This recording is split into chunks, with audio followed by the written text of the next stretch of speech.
But shall we get into the Costa Rica thing real quick? Sure. Okay. So when Tina and I planned this trip, I searched for. We wanted an all-inclusive. You know, we just show up and everything's good. You ain't got to worry about carrying money or credit cards. It's just all there. Right. And so we found this beautiful place on the beach, all-inclusive, drinks, food, buffets, you name it, blah, blah, blah. And we get there. No. Huh? A couple of days before, you tried to pay. Oh, that's right. So I tried to pay online on their site, right, Kev? Right. And I did all this through Booking.com, which is a reputable site, big site. Booking.com. I get on Booking.com, and I book it, and they say, okay, the flights went through, pay for the flights, boom, the hotel, confirmed. And then the next day, I get an email saying there was an issue with Your payment. your payment on the resort. So I get back on, put in the card again. Okay, you're confirmed. Here's your booking number. Enjoy And the first time, the Capital One asked, if this was a bogus charge, and we said no.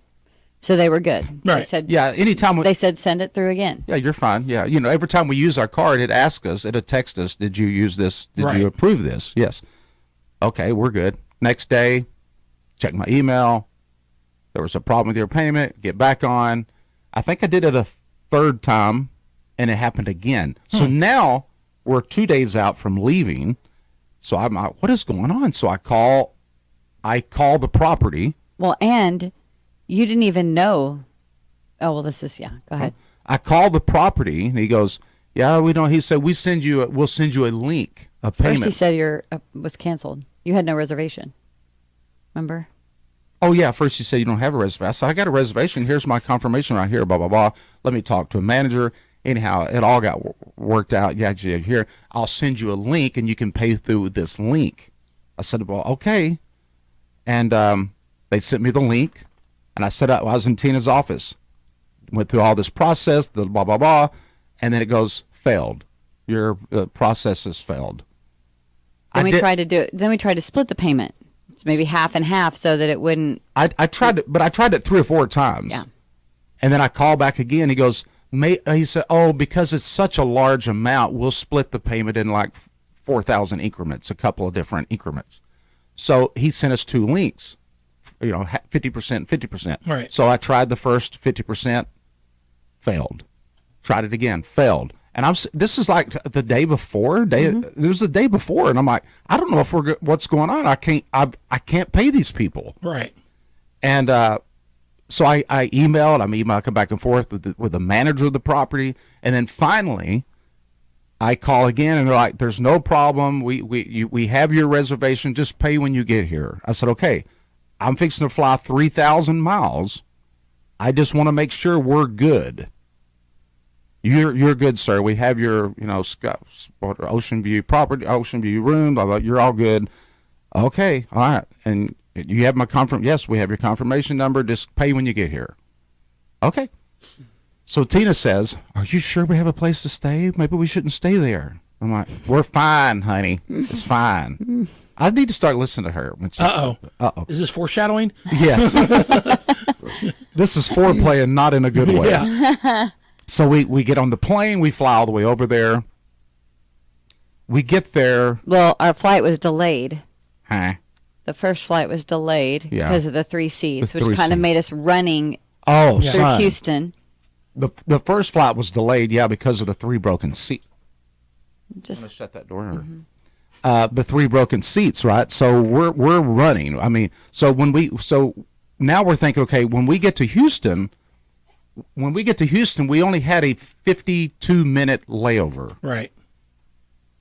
Well, now we're on the plane and we're thinking, oh my gosh, we land and we taxi to the gate. We've got 22 minutes till our flight leaves. So I look up the gate and it says, you are a 20-minute walk to your connection gate. I'm like, oh my gosh. So we get on there. And we speak. She's not supposed to be running because of her back problem. Right. So we speed walk all the way across the airport, and we get there just in time to get on the plane. So we get on the plane. We're tired. We're, we're just freaking out. So we get to Costa Rica at what They time? were nice though. The one thing I can say, like United, they ended up sending Clay a text that said, Yeah. "Take a breath. We're here. We're waiting for you to get here." So that was cool. Yeah, 'cause relax, take a breath. We pretty are holding the plane yeah. a couple of minutes because we know your flight was late, which was that was awesome. That was very cool. Yeah. So we landed at Costa Rica at 5:30. Spent an hour and a half waiting in the immigration lines. Get into the taxi airport. Told them we're going to the beachfront, CC beachfront, Papagayo, whatever it's called. He said, "Oh yeah, that's no problem, no problem. Papagayo beachfront, yes sir, yes sir." And we get in the taxi. We go right down the street onto the main street out of the airport property, and he's lost. He don't know where he's going. So he takes a right and pulls over on the side of the road. And we're sitting there, and he's, I don't know what he's talking about. And he's putting in this, but he's calling, okay, this is, yeah, Papagayo. And I'm trying to talk to the guy, right? And he's like, yeah, Papagayo.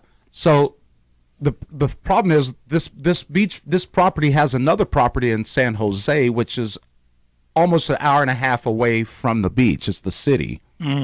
So he puts it in. He goes, I said, are you sure? And he goes, oh, yeah. I'm like, so I said, hang on. So I called where we're staying, and I said, hey, ma'am, I think we're lost. Can you talk to this guy?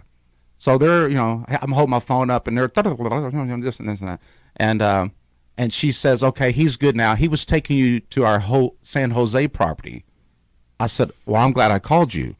So anyhow, so we sat on the side of the road for 10 minutes. I wrote all this down so I wouldn't remember. So finally we get to the property.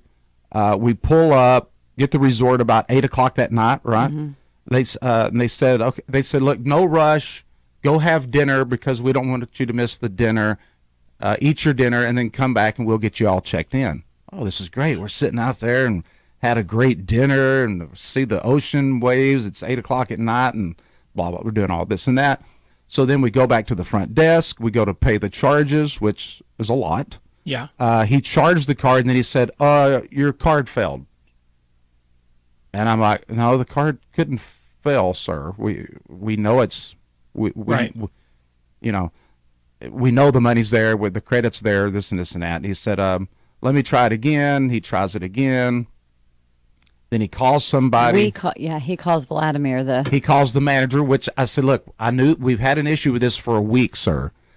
He said, no, your credit card don't work. I said, it does work, And then Tina gets the text saying, hey, your transaction. No, I called her. She called her, but you had it on. Oh, yeah, I did have it on the phone. You had but it it on was your, approved. It was approved. Here's your final payment of the full amount approved, Capital One. Right. She shows it, and he goes, no, it doesn't work. So she calls the lady. We put the lady on the phone with the guy. He won't listen to her. He won't listen to her. He just acts like, I'm sorry, nothing we can do. I'm like, now I'm getting a little panicked and pissed. Yeah. Right? Because it's dark outside, and now, Clay's been reading all these things that say, don't walk after dark, don't go out in the streets, stay. Don't leave the resort property after dark by yourself. It could be dangerous. Okay. So I've already read all this. Right. So now it's 10 o'clock at night. We've been there for a couple hours, still trying to get checked in. And I'm sorry, nothing we can do, He said, you could pay you could pay $1,000 just to stay tonight, and then we could try to resolve this in the morning. I said, so I've already paid you almost $9,000, and you want me to pay you another $1,000 just so I can spend the night, and then we can get up tomorrow and try to fix the problem. There is no problem. Our credit card is waiting on you to process this, right? Right. And I started, nothing we can do. I said, so what happens when we run it for another $1,000? And then you say it failed, but it goes through on our end, and now we're sitting here with almost $10K, and we still don't have nowhere to stay. And the whole time, this lady is on the phone from Capital One. So the lady's on Capital One sitting there, and I get redneck. Because now it's 10:30 at night. I said, sir, do you actually think I would get on a plane and fly 3,000 miles and come over here and try to stay at this property and not have any money to pay for it? I wouldn't do that. Here it is. It's gone through. We've paid for it. The lady's on the phone telling you that they're waiting on your property to approve it. Right. Sorry, nothing we can do. Meanwhile, he calls security when I get loud and heated. So now I've got two or Three guys. two or three hombres standing around watching me, and I see them all come, and I said, "Sir, really? You called He has security?" one standing at every angle, and I'm sitting here going, oh I my said, God. "Look," I said, "Sir, I'm not going to kick your blank. I'm just, you don't have to call security." He goes, "Well, I don't know. You raise your voice and blah, blah, blah." I said, "Yeah, I raised my voice. This is ridiculous." And I said, "What are we supposed to do now? It's like 11 o'clock at night, and we're sitting here 3,000 miles across the ocean, and we don't have anywhere to stay. Oh, there's a place over here, right over here across the street." You know, he didn't care. No. He didn't care. He's like, I try to help you. I tell you, pay $1,000 and we'll take care of you. And I looked at him like, sir, that we've paid you enough, you know. There was a little language barrier there between me and him. Yeah. Yeah. All right. So he goes, "Oh, there's a place over here called El Mangrove. It's just up here. Take a left and blah, blah, blah." I'm like, so here we go. Security's watching us. I'm pulling this big suitcase. We got backpacks. And it's 11 o'clock at night, and we're walking out the front of this beachfront property onto a little gravel street in the dark. With just tons of greenery. So you can't really, You're there's in a like jungle. one light here and there. You can't really see where you're going. And Or we just start walking. We didn't know where we're going. He said, "It's over that way." And first thing I see is this, little local on a motorcycle with his hoodie up over his head, and it's dark, and he's kind of under a broken street light. And I'm like, "Honey, walk fast. Walk fast." And I'm like, I said, "Keep your head on a swivel. Somebody's going to jump out of the bush and stab us." And because here comes these white Americans walking down a dark alley in the jungle pulling suitcases. I mean, we're like the easiest target you could find, right?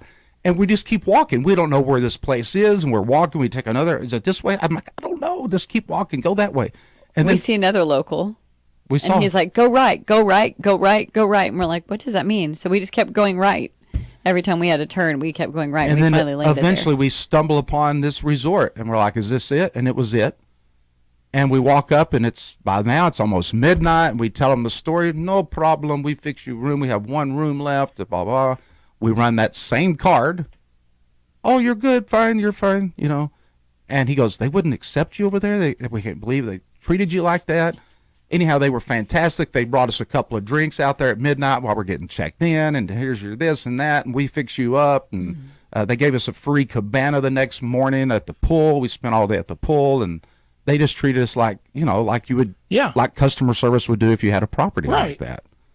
But it was quite a. it was a good. I mean, I told Clay, I'm like, I'm glad it happened though, because we learned a lot on the customer service side as far as like, especially when you're being miles and miles. I mean, like, people come here from France or the Netherlands or what if they went through that kind of an experience? That was kind of, I mean, to not know where you are. I mean, granted, Branson's very safe. Yeah. But as opposed to Costa Rica.